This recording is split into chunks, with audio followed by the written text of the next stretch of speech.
नमस्कार दोस्तों, आप देख रहे हैं 4 PM और मैं हूं आपके साथ सिमरन। वोट चोरी और SIR पे बुरी तरह फंसी बीजेपी खुद को इस दलदल से निकालने के ना सिर्फ फर्जी और पुरानी कहानियों को नए सिरे से गढ़ रही है, बल्कि इसमें भी नेहरू जी वाला एंगल तलाश कर रही है। एक और जहां सोनिया गांधी के सालों पहले वोटर लिस्ट विवाद को फिर से उछाला जा रहा है, तो दूसरी ओर कर्नाटक CM सिद्धारमैया को फंसाने का नया खेल शुरू हो गया है। हालांकि इन दोनों मामलों को उठा के बीजेपी एक बार फिर से एक्सपोज हो गई है और अपने कांग्रेस को फंसाने के चक्कर में खुद ही वो फंसती चली जा रही है। सोनिया गांधी और सिद्धारमैया ने कौन सा पुराने मामले को बीजेपी ने उसको उठाया है और कैसे बीजेपी इसमें खुद बुरी तरह फंस गई है, ये सब कुछ मैं आपको अपनी इस रिपोर्ट में बताऊंगी। साथ ही इस पे भी चर्चा करेंगे दोस्तों कि कैसे राहुल गांधी से बीजेपी बुरी तरह से डरी हुई है। दोस्तों, आपको बता दें कि राहुल गांधी ने 7 अगस्त को दिल्ली में प्रेस कॉन्फ्रेंस और फिर 8 अगस्त को बेंगलुरु के फ्रीडम पार्क में वोट अधिकार रैली में राहुल ने ऐसा खुलासा किया कि बीजेपी और चुनाव आयोग के होश उड़ गए। उन्होंने साफ कहा कि 2024 के लोकसभा चुनाव में कर्नाटक में वोट चोरी हुई और ये कोई हवाई बात नहीं है। राहुल ने 6.5 लाख वोटरों की लिस्ट, पावर पॉइंट प्रोजेक्शन और ठोस आंकड़े पेश किए। बेंगलुरु सेंट्रल की महादेवपुरा विधानसभा में 1,250 वोट गायब होने के उन्होंने प्रमाण दिए, यानी कि हर 6 में से 1 वोट चोरी। राहुल ने बताया कि कांग्रेस को कर्नाटक में 16 सीटें मिलनी थी, लेकिन सिर्फ 9 मिली क्योंकि बीजेपी और चुनाव आयोग ने मिलकर के वोटर लिस्ट में गड़बड़ झाला किया है।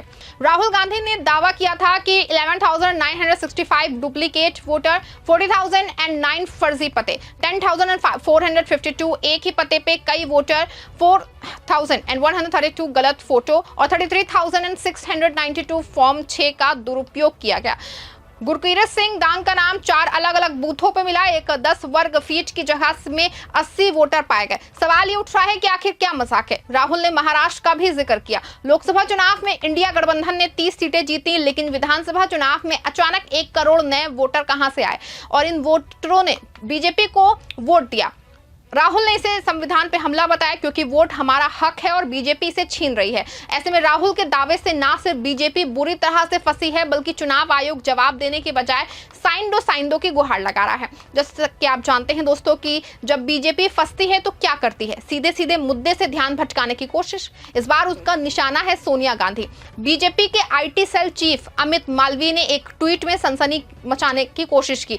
दावा, सोनिया गांधी ने 1980 में वोट डाला जबकि उनकी नागरिकता 1983 में मिली। मतलब कि बीजेपी कह रही है कि सोनिया ने गैर कानूनी तरीके से वोटिंग की। लेकिन रुकिए, ये कितना हास्यास्पद है। मालवीय ने एक धुंधली तस्वीर शेयर की जिसमें कुछ लोग वोटर कार्ड लिए खड़े हैं और बस इसी के आधार पे सोनिया को फर्जी वोटर बता दिया। आपको बता दें, कोई नई बात नहीं है। ये मामला बहुत पहले लोकसभा में उठ चुका है और इस पे सरकार जवाब भी दे चुकी है। पूर्व राष्ट्रपति प्रणब मुखर्जी का बाकायदा एक बयान है कि इतालवी नागरिकता की वजह से उनकी नागरिकता को 1983 में भारत को वो मिल पाई। हालांकि दोस्तों, इस बात पे भी संदेह है कि उन्होंने 1980 में वोट डाला है। वैसे तो अमित मालवीय ने अपने एक्स पे पोस्ट में लिखा है, लेकिन जो डॉक्यूमेंट सोशल मीडिया पे डाला गया है वो संदिग्ध नजर आ रहा है। दोस्तों, ऐसे में सवाल ये है कि राहुल गांधी ने तो 6.5 लाख वोटरों की लिस्ट और डेटा पेश किया और बीजेपी के IT सेल ने सिर्फ एक ब्लर फोटो। ऐसे में सवाल ये है कि ये क्या सबूत है। सच्चाई ये है कि सोनिया गांधी को 1983 में नागरिकता मिली थी और वो 1984 से वैध वोटर थी। बीजेपी का ये इल्जाम पूरी तरह बकवास है। सोशल मीडिया पे लोग मालवीय को ट्रोल कर रहे हैं। एक यूजर ने लिखा कि मालवीय जी, पहले अपनी आंखें चेक करो फिर सबूत लाओ। बीजेपी ये दिखाना चाहती है कि कांग्रेस भी गलत है, लेकिन जनता अब उनके झांसे में नहीं आएगी। सवाल ये है कि 40 साल पुराना इल्जाम अब क्यों? जवाब साफ है कि राहुल के खिलाफों से बीजेपी की पोल खुल रही है, तो वो सोनिया पे कीचड़ उछाल के उनको अपने आप को बचाना चाहती है। लेकिन ये चाल काम नहीं करेगी क्योंकि जनता अब जाग चुकी है।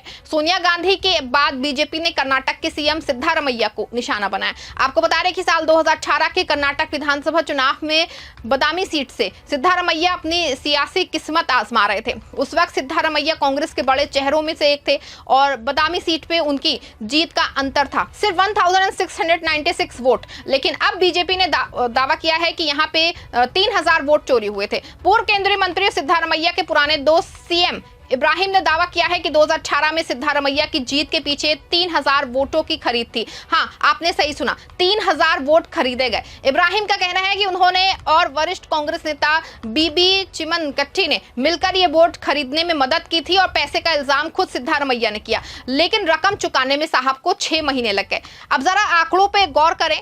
बदामी में सिद्धारमैया की जीत का अंतर 1696 वोट था, जबकि नोटा छवच को 2007 वोट मिले थे। यानी कि अगर ये 3000 वोटों का खेल सच है तो सिद्धारमैया की जीत पूरी तरह से इस खरीद फरोख्त पे टिकी थी। लेकिन कांग्रेस और सिद्धारमैया कह चुके हैं कि पूरा मामला और दावा फर्जी है। हालांकि पूरे मामले की शिकायत कर्नाटक चुनाव आयोग से हो गई है। माना जा रहा है कि वोट चोरी के मामले पे कर्नाटक सरकार और सिद्धारमैया को घेरने की तैयारी है। आपको बता दें कि बीजेपी का लॉजिक ही फेल है। सच ये है कि सिद्धारमैया ने 2023 में कर्नाटक में कांग्रेस को 135 सीटों के साथ सत्ता में लाया। बीजेपी उनकी इस जीत को पचा नहीं पा रही है। सिद्धारमैया ने जवाब में कहा कि बीजेपी ने ऑपरेशन लोटस के जरिए विधायकों को खरीदा और अब हम पे वोट चोरी का इल्जाम लगा रही है। उन्होंने 2024 के लोकसभा चुनाव में वोट चोरी की जांच के लिए कर्नाटक के कानून विभाग को आदेश दिए। बेंगलुरु सेंट्रल और महादेवपुरा की वोटर लिस्ट की पड़ताल शुरू हो चुकी है। बीजेपी का यह दाव भी ढेर हो गया। सिद्धारमैया पे इल्जाम लगा के वो ये दिखाना चाहते हैं कि कांग्रेस भी दोषी है, लेकिन सोशल मीडिया पे लोग बीजेपी को लताड़ रहे हैं। इस एक यूजर ने दोस्तों लिखा कि 2024 में 1 लाख वोट गायब हुए, इसका जवाब दो। 2018 की कहानी मत सुनाओ। बीजेपी की हताशा दिखाती है कि वो राहुल के सबूतों से घबरा चुकी है और अब वो कोई भी बकवास इल्जाम लगा के बचने की कोशिश कर रही है। अब बात करते हैं उस एसआईआर की जिसने पूरे देश में बवाल मचा रखा है। एसआईआर यानी कि special intensive revision voter list को अपडेट करने की प्रक्रिया है। सुनने में अच्छा लगता है, लेकिन राहुल गांधी ने इसे संस्थागत चोरी करार दिया है। बिहार में ये प्रक्रिया बीजेपी और चुनाव आयोग को कटघरे में खड़ा कर रही है। 17 जुलाई 2025 को राहुल ने ट्वीट किया कि बिहार में एसआईआर के नाम पे वोट चोरी हो रही है। जो इसे उजागर करेगा उस पे एफआईआर होगी। क्या चुनाव आयोग बीजेपी का गुलाम बन गया है? राहुल का इशारा था यूट्यूबर अजीत अंजुम की ओर, जिन्होंने बिहार में एसआईआर की खामियां उजागर की, लेकिन अजीत पे एफआईआर दर्ज हो गई। ये क्या है? सच बोलने की सजा। कांग्रेस का कहना है कि बिहार में 7.89 करोड़ वोटरों में से 6.5 लाख नाम हटाए गए, 2.2 लाख मृत वोटर, 7 लाख डुप्लीकेट और 3.6 लाख प्रवासी बताए गए। लेकिन सवाल यह है कि क्या ये हटाने की प्रक्रिया निष्पक्ष थी?